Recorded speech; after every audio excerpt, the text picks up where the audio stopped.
When two people spar, they wear padding so that the time of contact is longer than the average, longer, and the average force is smaller. So this is going to be an impulse problem. We're going to model a roundhouse kick as a perfectly inelastic collision.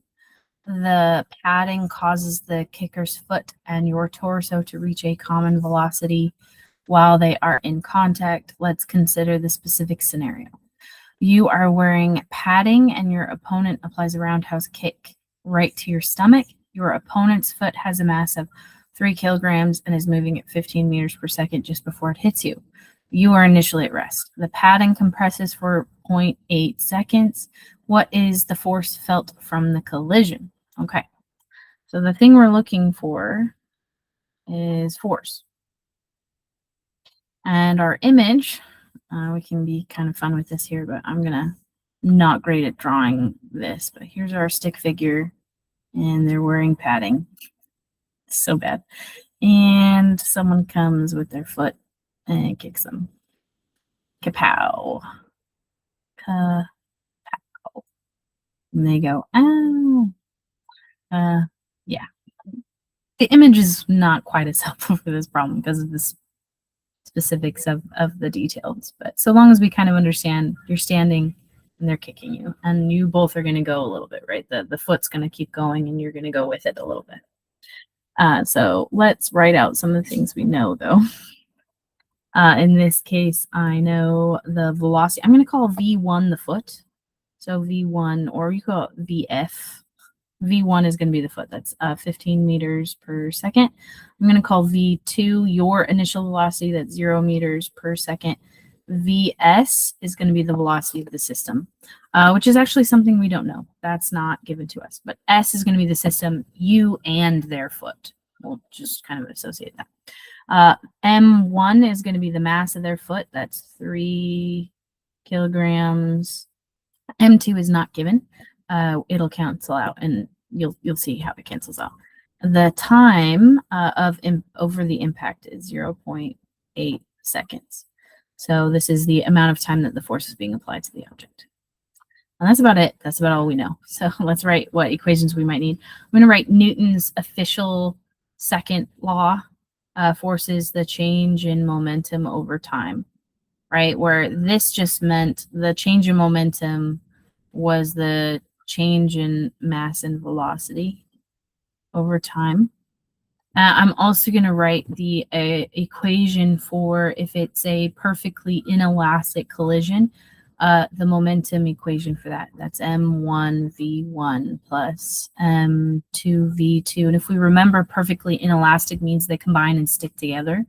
So their masses combine to be the new mass of the system with a new velocity. So that's going to hold if it's a perfectly inelastic collision. So let's go ahead and start with actually our force equation, because that's the thing we're looking for. Force is going to be the change in momentum over time. And I'm actually, instead of expanding it first, I'm going to write just anything, remember, change in is final minus initial. So that's going to be P final minus E initial. That's going to be over time. And this is going to be the force you feel. So if I want to relate this to, these are the momentums, these are your change in momentum. Your change in momentum is affected by the foot's momentum, but when I'm talking about the initial momentum here, I'm talking about your initial momentum. So this is going to be the momentum of the system, the velocity of the system, because that's in terms of the final momentum, you're now combined with the foot. And then this is going to be minus your momentum, which we're calling M2 V2. But if you notice, V2 is 0, right? You're not moving. So this is 0. And then all of this is going to be divided by time. The thing we don't know in this case is, because the mass of the system is just the mass of 1 and 2, is the velocity of the system. But I can use this equation to solve for that. So that's kind of going to be the go-between. So this is going to look like I'm going to expand the mass of the system to be M1 plus M2 Vs. And then that's going to be all over T, our time. But if you'll note, this exact expression is exactly equivalent to this expression right here, right? So I can actually just substitute the whole thing over. So that's going to be M1 V1 plus M2 V2 all over time, because I can essentially replace those two things. Your initial velocity is still 0, so that's still 0.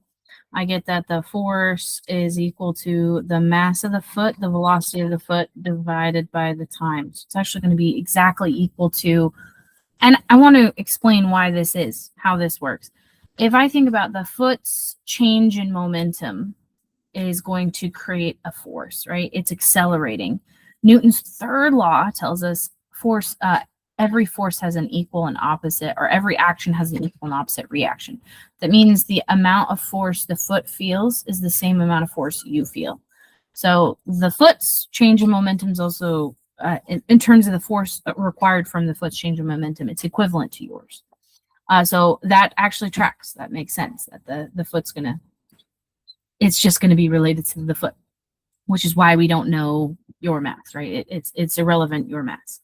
So let's go ahead and plug in A for our answer. Our force is going to be the mass of the foot, that's 3 kilograms. The velocity of the foot, which is 15 meters per second, divided by the time is 0.8 seconds. That's going to be kilogram meter per second squared, which is the definition of a Newton.